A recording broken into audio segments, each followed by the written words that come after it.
A very good evening and a warm welcome to State of Business, RTV's primetime business news bulletin. I'm Indivuri Amuath. We take a look at tonight's headlines first. A sports ground is the central point for reconciliation, says President. Indian envoy insists that EDCA will be beneficial to Sri Lanka. We take a look at the stories in detail now. President Maithripala Sirisena says the sports ground becomes the central point for reconciliation. The President said this speaking at the inauguration of the 2016 Mahavali Sports Festival in Ambilipitiya this morning.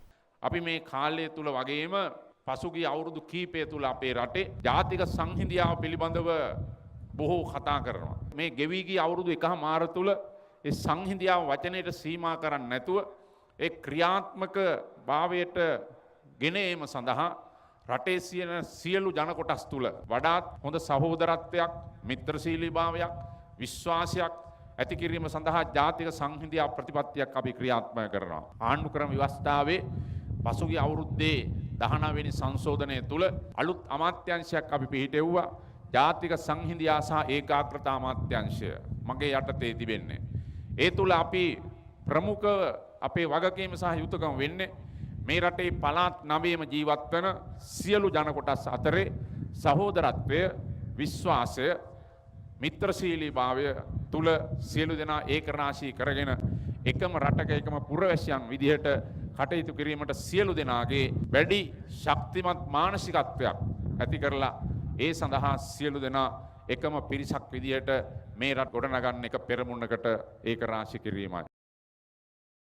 And Prime Minister Ranil Wickremesinghe says the national economic policy and opportunities for investors will be revealed soon. He said this during a discussion with officials of the Chongying Foreign Trade and Economic Cooperative Committee held in China last evening.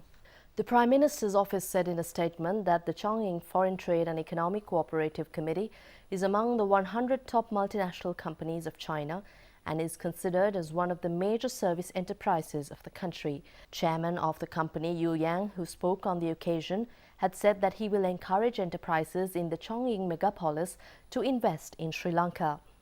While stating that his company is eager to carry out construction work on the proposed Hambantota industrial zone, Yu Yang added that there is also focus on establishing warehouses for export goods and industrial plants for canned fish, gem and jewellery.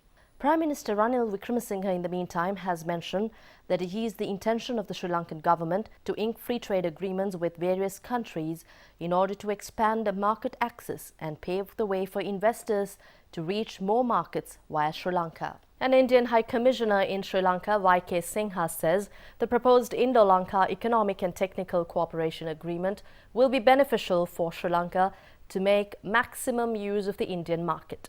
Addressing a function, he said, held at the India House in Colombo to celebrate the 70th Independence Day of India, the High Commissioner said that it will generate more economic opportunities for Sri Lanka. The first round of negotiations concluded earlier this month in Sri Lanka, and we look forward to continuing these discussions so that we come up with an agreement which is mutually beneficial and which will be a win-win situation for all. Despite what people are spreading in terms of misinformation and outright lies, I think it's important to remember that the two governments and the two peoples will forge a relationship at a pace with which Sri Lanka is comfortable with. I think Sri Lanka's unique position offers it an opportunity to plug in to the supply and value chains in India so that the Sri Lankan economy and the Sri Lankan people benefit. Chairman of the Committee on Public Enterprises, Parliamentarian Sunil Handunnetti, says they have not requested an additional vehicle for the committee. Addressing media, the JVP MP said that certain parties give publicity to the matter in an effort to undermine work of the COPE and Committee on Public Accounts. අපේ කාර්ක සභාව දෙකම තියෙන එකම පුංචි කාමරේ අපි ඉඩකඩ ඉල්ලලා තියෙනවා. නැතු අපි වාහනයක් ඉල්ලලා නැහැ. මොකද පාර්ලිමේන්තුවට අපිට යන්න වාහනයක් තියෙනවා නම් කාර්ක සභාවට යන්න වෙනම වාහනයක් ඕනේ නැහැ. දැන් අපේ පක්ෂයෙන් මට පාර්ලිමේන්තුවට යන්න වාහනයක් දීලා තියෙනවා. ඒ වාහනයෙන්ම කාර්ක සභාවට යන්නත් පුළුවන්. අයිතික මේ ආණ්ඩුවේ හැමදාම කියන මේ මූල්‍ය ප්‍රශ්නයක් තියෙනවා රටේ සල්ලි නැහැ කියලා. දැන් පහුගිය දවස්වල වැට් ගෙහුවේ ඒකටනේ. එහෙම කියද්දි අපිට තියෙන ප්‍රශ්නේ ඇයි මේ අපි ඉල්ලපු නැති වාහනයක් අපි ඇඟේ ගහන්න හදන්නේ? මේ වෙන කිසිම දෙයක් හින්දා නෙමෙයි පොදු ව්‍යාපාර කාරක සභාවෙත් ගිණුම් කාරක සභාවෙත් කටයුතු හැල්ලු කිරීමේ උවමනාවක් මේ තියෙන්නේ. We take a short break. We'll be back with more on State of Business after this.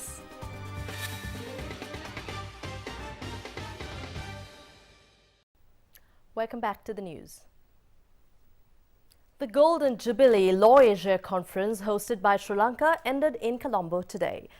This international legal forum brought together 350 to 400 delegates, providing an opportunity to share legal research and information, as well as to create and strengthen partnerships among the legal community of Asia, the Pacific and beyond.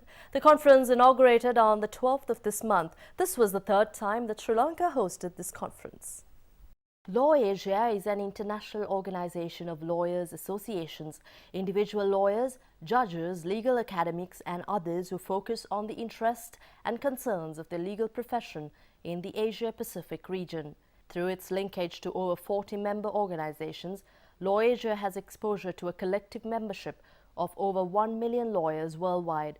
This is a golden opportunity after a long period of turbulence that we had a very peaceful environment in Sri Lanka to host this kind of international conference, which will bring a lot of reputation and goodwill to our country. And also I am certain that this effort, this deliberation will certainly help the members of the legal profession to maintain very high standard of the legal profession.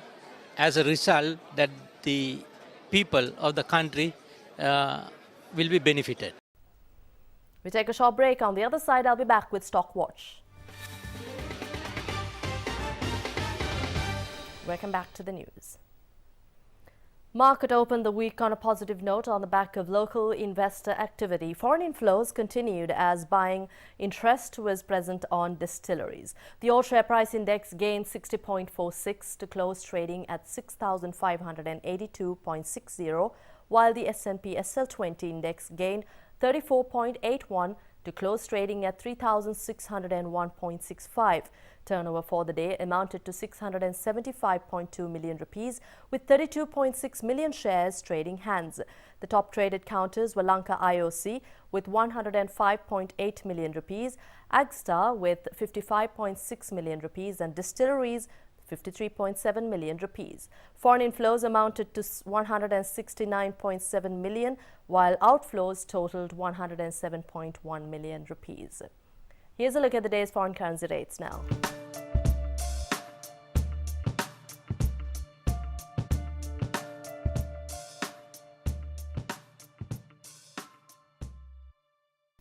And that's all the news from State of Business for tonight. We'll see you again tomorrow, same time.